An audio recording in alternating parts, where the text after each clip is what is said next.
Hello guys, and welcome back to Train Simulator 2016. It's been out a month now, and I feel it's now time we should do our graphics showcase. Now I'm going to be putting up everything as I did on the Train Simulator 2015 video to the very highest of settings, beyond highest because scenery density can go beyond that. So we're going to have to restart this, so I'll restart it later on.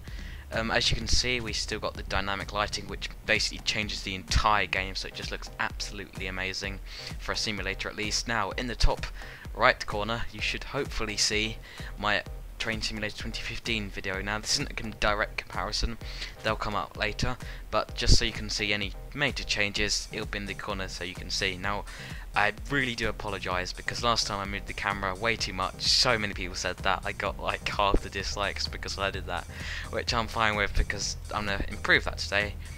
Also, why is this capitalised and that not? That's interesting. A big difference is the menu music is on, but it's not very loud, so we got that. So, as you can see, we're going to have a custom full 1080p resolution, full screen dynamic lighting on, dynamic clouds. I don't notice them as much, but we'll see. Master detail highest, anti-aliasing, that is the highest I believe, and anti-texture filtering. That should make everything a little bit sharp. So let's save that, and I'll see you in the game. Okay, welcome back. So for the sake of direct comparison, and to make sure I can pick out any major changes, we're going to have the same train as we did. We're going to have it set to stormy it was, and it was summer when we last did it. God, that seems ages ago. And set that exactly. So, hold on. There we are. This entire setup is the same as 2015. Now let's go see the graphics.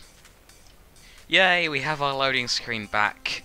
Yes, a vast improvement on the black screen. Okay, so we're in now. Now, firstly, let's have a look at the frame rate. I've locked this to 30, and it's running, yeah, 29 to 30. So the frame rate is stable-ish. No way is this running on 60 frames per second, so I'm going to move the camera a lot slower so you're able to pick out a lot more details. So let's go around the cab, so very slowly, because I don't want to annoy any more of my viewers.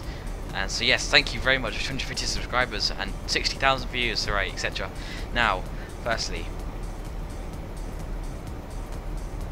I think everything looks like a lot smoother. Like the edges, that they're properly rounded now. Like that's not a flat texture, I don't think. That looks really good. Over here, I mean, the rain is still, like, you wouldn't believe. So we're going to just have a look at the windscreen quickly. So, unfortunately, the rain doesn't render. However, if we put the windscreen wipers on, which are there, wrong side of the train, sorry. Yeah, the windscreen wipers do. So we've got that tiny extra little detail. But yeah, look at that rain. I did that just so you can see the rain, and that looks really good. If we go into the carriages, there's no rain unfortunately, but when we move, I think it starts to render on. At least it does in London to Faversham. So yeah, the rain is still really nice. Everything over here, there seems to be a lot more shadows around there. I don't seem... yeah, they're basically smoothed out as far as I can tell. Also, the chair texture here looks a lot sharper than it used to be. And behind us, we still have the same... that texture should be a bit better, I suppose. Yeah, so now let's go... Let's put it into forward so we can just see the reflections on the train. But before we do that, I got the Xbox version. Let's check out the graphics on the stations and stuff. So yeah, apologies for moving the camera too fast. I'll slow down now. So firstly, the stations graphics definitely look a lot sharper. You'll see this on the London to Faversham route. The concrete's gone a slightly darker black. Ooh, much change, but yeah. The train tracks seem to be a bit lower down than they used to be. Like, if you see my review, you'll know that I really dislike how the tracks have been done. I think they should be way more 3D because when you're there, they're pretty scary, like massive things. And these seem to be a bit lower. That's the I'm not sure if it has actually gone lower, but that's the first thing I noticed when I launched up the new version. Assets wise, they're still forward-facing sprites. These are incredibly new genetic modified floating trees, but yeah, that's not why we're here. Yeah, the bricks are a lot sharper. So overall the textures have become a bit sharper and there's a bit more shadows. Right, so we're in here. I can't see where we're going, so let's put our windscreen wipers on. Okay, the animations on this, yeah, they're still smooth, I suppose. It was already smooth, but the anti-aliasing still doesn't make a complete sphere, which is, I suppose, down to the limits of technology. But here we are. So as we're going along. Okay, as I jump between the characters, I do get a frame rate drop about 10 or so frames per second. I think, to be honest, on this setting it's still not that bad. Right, so here we are. Overall, everything's still shiny. Yeah, you can still see the reflections of the texture as I move up and down. I would like that a bit more. Like, everything should be much more shiny. So along as we're going, the ground textures are still pretty basic. I'm not sure if someone just took a picture of some grass and made it worse.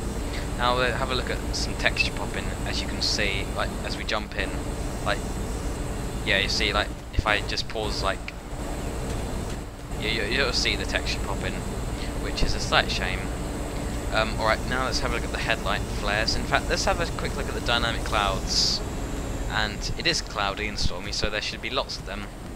But in the meantime, let's have a wander over to the lake, because the water was something that I've always loved about this game, because especially on some of the miniature routes, it just looks so reflective under the bridges, and it does reflect things quite well. So, reflections wise on the water, yeah, not bad. Now my voice is going. Right, so we're in now. Oh, could you look at that? Just so smooth and nice, I like it. Right, what we're doing now, we're going to do the lights. I'm doing my best to keep the camera slow, guys. I'm doing my best, I promise. Right. No lens flares really. Oh, it did get darker when it went onto the bridge, I think. That's something. Yeah, so I suppose it all depends when you're playing. Like if it was nighttime, I'm guessing we'd get lens flares. So we might as well test out the physics. I suppose they're sort of graphic-y. In here, pretty much all the same. Has he changed a bit? Like his beard has been brought out a bit more. I think beard. Did I say beard? I hope I didn't. Yeah. To be honest, they've still got some texture work to be doing with the Intercity, I suppose. But to be honest, I'm okay with this update. Still some more texture pop in there. Not a lot has changed, but it still does look nice, I suppose, when you have it on high. So yeah, that was Train Simulator 2016. Not a lot different, but we can always hope for next year. Thank you very much for watching this video, and goodbye.